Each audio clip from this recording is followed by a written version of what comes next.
اب یہاں پر ایک سوال پیدا ہوتا ہے کہ 5 نمازیں فرض تو ہو گئیں،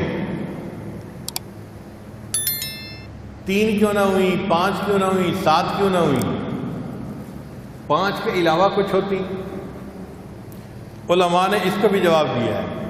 وہ فرماتے ہیں کہ ہر انسان کو اللہ تعالیٰ نے 5 بنیادی حواس عطا فرمائے ہیں، جن کو حواس خمسہ کہتے ہیں: دیکھنا، سننا، سونگھنا، چھونا، چکھنا۔ تو یہ 5 حواس ہر بندے کو ملے ہیں۔ چھوٹے طالب علم اپنے پرائمری اسکول میں حواس خمسہ کے بارے میں پڑھتے ہیں۔ ان حواس کے ذریعے ہم زندگی گزارتے ہیں۔ اللہ نے 5 نمازیں فرض فرمائی، میرے بندو تم 5 نمازیں روزانہ ادا کرو گے تو حواس خمسہ کا شکر ادا کرنے والے کہلاؤ گے۔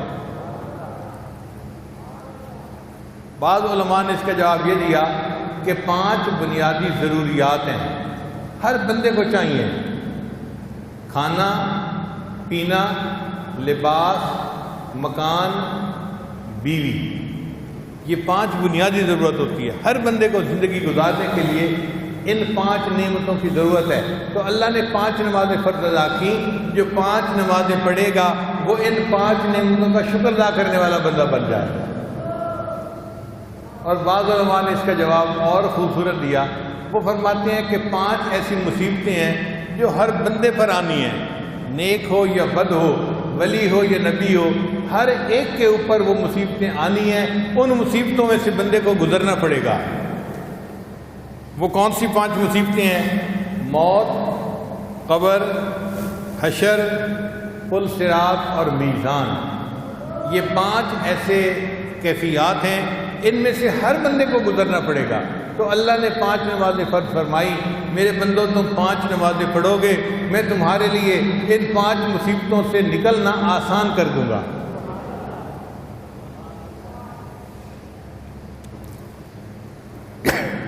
طالب علم کے ذہن میں ایک سوال اور پیدا ہوتا ہے کہ 5 نمازیں تھیں تو پھر فجر کے وقت نماز کیوں فرض فرمائی گئی؟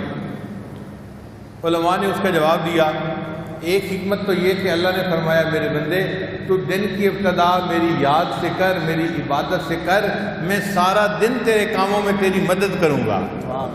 چنانچہ جو لوگ فجر کی نماز ادا کرتے ہیں ان کی زندگی میں برکت ہوتی ہے، ان کے کاموں میں برکت ہوتی ہے، اللہ ان کے ساتھ برکت کا معاملہ فرما رہے ہوتے ہیں۔ اور ایک وجہ یہ بھی تھی کہ فجر کے وقت حضرت یوسف علیہ السلام کی پریشانی ختم ہوئی تھی۔ بھائیوں نے یوسف علیہ السلام کو عشاء کے بعد کنویں کے اندر ڈال دیا تھا۔ اب یوسف علیہ السلام چھوٹی عمر کے تھے، چھوٹی عمر کا بچہ کمزور دل ہوتا ہے، پھر جنگل تھا، تنہائی تھی، اور زیادہ پریشانی، پھر رات کا اندھیرا تھا، تو پریشانی بہت زیادہ ہو گئی تھی، اور کرنے والے سگے بھائی تھے تو پریشانی اور بڑھ گئی کہ میرے بھائیوں نے میرے ساتھ کیا کیا، جو میرے محافظ تھے وہ مجھے یہاں پھینک کے چلے گئے۔ تو یوسف علیہ السلام بہت پریشان تھے اس اندھیرے میں، اور سوچتے تھے اب پتہ نہیں میں دن کی روشنی دیکھ سکوں گا یا نہیں دیکھ سکوں گا۔ پریشانی میں وہ وقت گزرا، ساری رات گزر گئی، حتیٰ کہ صبح سحری کا وقت شروع ہو گیا، صبح صادق کا وقت جس کو کہتے ہیں۔ تو کنویں کے اندر تھوڑی سی روشنی آئی، تو یوسف علیہ السلام کو امید لگ گئی کہ نہیں اندھیرا ختم بھی ہو سکتا ہے اور دوبارہ روشنی بھی میں دیکھ سکتا ہوں۔ تو یوسف علیہ السلام نے دعا کی، یا اللہ میرے کرب کو بھی دور کر دے اور پوری دنیا میں جتنے لوگ کرب میں مبتلا ہیں سب کے کرب کو دور کر دے۔ مفسرین نے لکھا اللہ تعالیٰ نے یوسف علیہ السلام کی دعا کو قبول کر لیا۔ آپ غور کریں، جو بندہ بیمار ہو، پریشان ہو، سحری کا وقت ایسا وقت ہے اس کی پریشانی کم ہو جاتی ہے۔ ڈاکٹر ہسپتالوں میں کہتے ہیں مریضوں کی جو ہے وہ ریڈنگ ٹھیک ہو جاتی ہیں، بلڈ پریشر ٹھیک ہو جاتا ہے، ان کی شوگر کا لیول ٹھیک ہو جاتا ہے، ان کی کیفیات ٹھیک ہو جاتی ہیں، سکون ہو جاتا ہے۔ یہ یوسف علیہ السلام کی دعا ہے جس کے اثرات آج بھی ہمیں نظر آ رہے ہیں۔ جس گھر میں کوئی فوت ہو جائے سارا دن لوگ روتے ہیں، پریشان رہتے ہیں۔ آپ دیکھیں اس گھر میں جب سحری کا وقت آئے گا سب سوئے پڑے ہوں گے، سکون آ جاتی ہے، سب کو نیند آ جاتی ہے۔ یہ یوسف علیہ السلام کی دعا ہے، اللہ تعالیٰ ہر پریشان حال کی پریشانی کو اس وقت دور کر دیتے ہیں۔ چنانچہ رب کریم نے ارشاد فرمایا کہ اے میرے بندو، جیسے یوسف علیہ السلام نے دعا مانگی تھی، تم بھی سحری کے بعد جب نماز ادا کرو گے میں تمہاری زندگی سے کرب اور پریشانیوں کو بھی دور کر دوں گا، تمہارے غموں کی جو تاریک رات ہے ختم ہو جائے گی اور اللہ تعالیٰ خوشیوں کا اجالا پھر تمہیں دکھا دیں گے۔ پھر ظہر کی نماز سورج ڈھلنے پر ادا کی گئی۔ اس میں کیا حکمت ہے؟ ایک حکمت تو یہ کہ میرے بندو، تم اس دھوپ کے وقت میں اپنے اللہ کی عبادت کرو گے، میں اس کے بدلے قیامت کے دن کی دھوپ سے تمہیں امن عطا فرماؤں گا۔ اور دوسری حکمت یہ تھی کہ اللہ نے فرمایا میرے بندو، دنیا میں چڑھتے سورج کی پوجا کرنے والے تو بڑے ہوتے ہیں، تم دکھا دو کہ تم سورج کی پرستش نہیں کرتے، جب وہ ڈھلنا شروع ہوگا تم اپنے رب کی عبادت کر کے بتا دو ہم موحد ہیں، ہمارا شرک کے ساتھ کوئی تعلق نہیں ہے۔ پھر عصر کی نماز اللہ نے کیوں فرض فرمائی؟ کہ ہر انسان کے ساتھ دو فرشتے ہیں، ان کو کرامن کاتبین کہتے ہیں، وہ انسان کے نیک اور بد اعمال کو لکھتے ہیں، ریکارڈ بناتے ہیں۔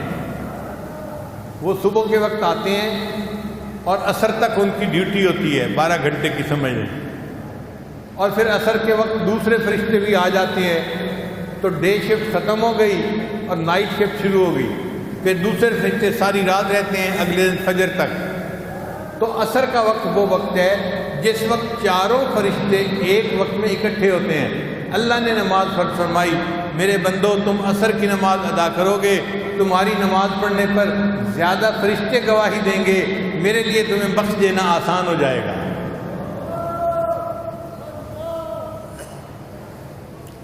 پھر عصر کا وقت وہ وقت ہے جب یونس علیہ السلام کو مچھلی نے اپنے پیٹ سے باہر نکالا تھا۔ حضرت یونس علیہ السلام اللہ کے پیغمبر تھے، اللہ کے حکم سے ایک مچھلی نے ان کو نگل لیا تھا۔ اب یونس علیہ السلام 3 اندھیروں میں تھے، مچھلی کے پیٹ کا اندھیرا، دوسرا پانی کا اندھیرا اور تیسرا رات کا اندھیرا۔ 3 اندھیرے، یعنی اندھیرے پر اندھیرا، اس کے اوپر پھر اندھیرا، اب کتنا گپ اندھیرا ہوگا۔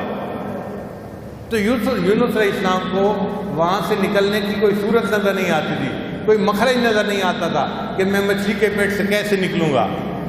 تو انہوں نے کیا کیا؟ انہوں نے اللہ کے سامنے استغفار کیا، تسبیح پڑھی، لا الہ الا انت سبحانک انی کنت من الظالمین۔ اللہ نے ان کی تسبیح کو قبول فرمایا اور مچھلی کو حکم دیا، مچھلی میرے یونس علیہ السلام کو پیٹ سے باہر نکال دے۔ تو یونس علیہ السلام کو مچھلی نے عصر کے وقت سمندر کے کنارے کے اوپر لا کر ڈال دیا تھا۔ تو عصر کی نماز اس لیے فرض کی گئی کہ اے میرے بندو تم عصر کی نماز پڑھو گے تو تم بھی کئی مرتبہ مصیبتوں کی مچھلی کے پیٹ میں پھنسے ہوئے ہوتے ہو۔ کئی بندے قرض کی مچھلی کے پیٹ میں پھنسے ہوتے ہیں، قرض ادا ہی نہیں ہوتا۔ کئی بندوں کا کاروبار ایسا اٹکا ہوا ہوتا ہے، چلتا ہی نہیں، ٹکرے مارتے ہیں، کوششیں کرتے ہیں، کاروبار آگے بڑھتا ہی نہیں، ایسے لگتا ہے حالات کی مچھلی کے پیٹ میں پھنس گئے۔ اللہ نے فرمایا جب تمہیں بھی مچھلی کے پیٹ سے نکلنے کی کوئی صورت نظر نہیں آئے گی، عصر کی نماز ادا کرنا، میں تمہیں حالات کی مچھلی کے پیٹ سے نکال دوں گا۔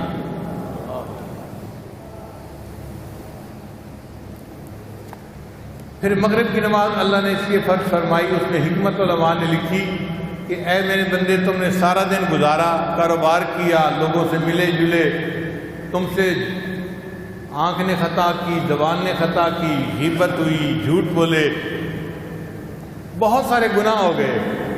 اب اگر تم مغرب کے وقت نماز ادا کرو گے تو پورے دن میں تم نے جتنے بھی گناہ کیے ہوں گے میں اس مغرب کی نماز کے بدلے تمہارے سارے دن کے گناہوں کو معاف فرما دوں گا۔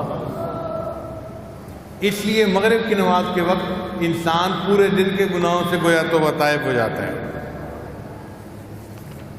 پھر عشاء کی نماز اللہ رب العزت نے اس امت پر فرض فرمائی، باقی امتوں پہ باقی نمازیں تو فرض ہوئیں، عشاء کی نماز کسی امت پر فرض نہیں ہوئی، یہ امت محمدیہ کی خصوصیت ہے، اللہ نے ان کو عشاء کی نماز بھی عطا فرما دی۔ اس میں حکمت کیا تھی؟ علماء نے لکھا حکمت یہ تھی کہ نبی علیہ السلام کو معراج عشاء کی نماز کے بعد عطا ہوا تھا۔ اللہ نے فرمایا میرے محبوب آپ نے عشاء کی نماز ادا کی اور آپ کو میں نے معراج عطا فرما دیا، آپ کی امت عشاء کی نماز ادا کرے گی، میں ان کو روحانی معراج عطا فرما دوں گا۔